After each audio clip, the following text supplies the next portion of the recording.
Due to climatic changes, we'll suffer from cough, cold, etc.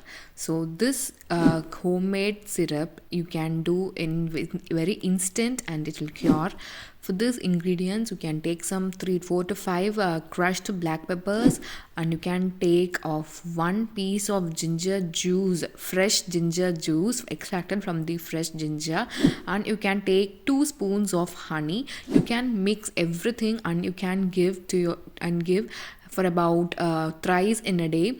It will cure everything, like it will be effective in dry cough, productive cough, and sputum will be released after drinking this syrup. So if you like this video, don't forget to subscribe to my channel and share to your friends who suffering from cough. Bye bye.